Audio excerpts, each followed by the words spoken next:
আমি S M Farhad Hossain, Dhaka বিশ্ববিদ্যালয়ের কবি জসিমউদ্দিন হলের 2016-17 সেশন ফার্সি ভাষা ও সাহিত্য বিভাগের একজন শিক্ষার্থী। তো আজকে এই ভিডিওটা করার একটা উদ্দেশ্য বা কয়েকটা উদ্দেশ্য, সেটা হচ্ছে বেশ কিছু গণমাধ্যম এবং ব্যক্তিগতভাবে অনেকে আমাকে ফোন এবং বিভিন্ন ফেসবুকে মেনশন দিচ্ছেন যে ছাত্র শিবিরের এস এম ফরহাদ এবং আমার সংশ্লিষ্টতা এবং আমরা এক ব্যক্তি কিনা এটা জানার জন্য। ব্যাপারটা নিয়ে সম্প্রতি হচ্ছে কিছু মিসকনসেপশন সৃষ্টি হয়েছে সামাজিক যোগাযোগ মাধ্যম সহ মূলধারার কিছু গণমাধ্যমেও। তো ব্যাপারটা আমি বোধ করি যে আমার কিছু ব্যাপারটা ক্লিয়ার করা উচিত। তো সেক্ষেত্রে ভিডিওটা করা। তো যদিও আমি 2024 সালের 22শে সেপ্টেম্বরের ব্যাপারে আমার ফেসবুক পোস্টে আমি ব্যাপারটা কনফিউশনটা ক্লিয়ার করি। তো তারপরেও ব্যাপারটা যেহেতু এমনটা হচ্ছে, তো ভিডিওটা করছি। সেটা হচ্ছে ছাত্র শিবিরের এস এম ফরহাদ এবং আমি ব্যক্তি এক নয়। আমার বাসা সাতক্ষীরা, ওর বাসা চট্টগ্রাম। আমি 2016-17 সেশনের ছাত্র, ও 2017-18 সেশনের, এবং আমার বিভাগ তো ফার্সি ভাষা ও সাহিত্য, এবং ওর হচ্ছে সমাজ কল্যাণ ও গবেষণা ইনস্টিটিউটের ছাত্র সে। তো ও আমার জুনিয়র এবং হলের। তো ব্যাপারটা হচ্ছে অনেকে ব্যাপারটা গুলিয়ে ফেলছেন, কিন্তু আমরা এক ব্যক্তি নয়। আর সামাজিক যোগাযোগ মাধ্যমে যে ছাত্রলীগের যে প্যাডটা আর কি ঘুরছে, যে সহসভাপতি, সেটা ছাত্র শিবিরের ফরহাদের নয়, ওটা আমার।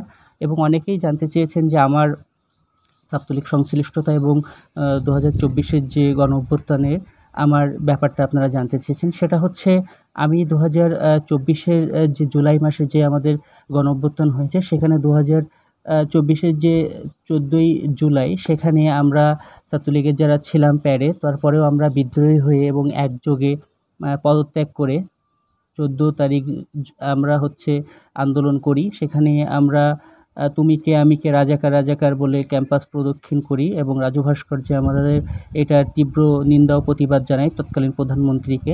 তো আমি ওই দিন রাত 3টার সময় আর কি হলে ফিরি। পরবর্তীতে তো আপনারা জানেনই যে 14, 15, 16, 17 ক্যাম্পাসে কী অবস্থা সৃষ্টি হয়েছিল ছাত্রলীগ এবং বহিরাগত সন্ত্রাসীদের দ্বারা। তো 17 তারিখের পর ঢাকার বিভিন্ন জায়গায় থেকে আমি আন্দোলনে অংশগ্রহণ করি। তো ব্যাপারটা হচ্ছে ছাত্রলীগের সাথে সংশ্লিষ্টতা বা ছাত্রলীগের সহসভাপতির যে ব্যাপারটা, সেটা হচ্ছে আমার সঙ্গে, কিন্তু এস এম ফরহাদের সঙ্গে নয়। সেটা আগেই বলেছি। তো ডাকসুকে কেন্দ্র করে একটা রিট হয়েছে ফরহাদের বিরুদ্ধে। সেটা হতে পারে, যে কোনো মানুষ সেটা করতেই পারে, প্রার্থী করতেই পারে। কিন্তু ব্যক্তি আমার সঙ্গে তার মিশিয়ে ফেলা কিংবা তার সঙ্গে অন্যকে মিশিয়ে ফেলে কিছু করা, এটা মনে হয় সুখকর কিছু নয়। তো এই জন্যই আর কি ভিডিওটা করছি, যে আমি ব্যক্তি ফরহাদ আর ওই ব্যক্তি ফরহাদ এক নয়। এটাই হচ্ছে মেইন কথা। তো প্রত্যাশা থাকবে যে যে কোনো বিষয়ের সুষ্ঠু এবং সুন্দর সমাধান হোক। আমার কবি জসিমউদ্দিন হলের যিনি আছেন আমাদের ভিপি প্রার্থী আবিদ ভাই, উনি আমাদেরই হলের ভাই, আমাদের ইমিডিয়েট সিনিয়র ভাই। উনি সহ এস এম ফরহাদ আমার জুনিয়র। তো সবার জন্যই শুভকামনা থাকবে। সাদিক আমার কাছের বন্ধু। সবার জন্যই শুভকামনা থাকবে যে ছাত্ররা যাকে সত্য এবং ন্যায়ের পক্ষে মনে করবেন, ঢাকা বিশ্ববিদ্যালয়ের নেতৃত্ব ছাত্ররা তাদের হাতেই আর কি অর্পণ করবেন। তো ডাকসুর জন্য শুভকামনা। আর এই সব বিষয়গুলোকে কেন্দ্র করে ডাকসুকে যে বন্ধ করার যে একটা ব্যাপার, অপচেষ্টা আমরা দেখতে পাচ্ছি।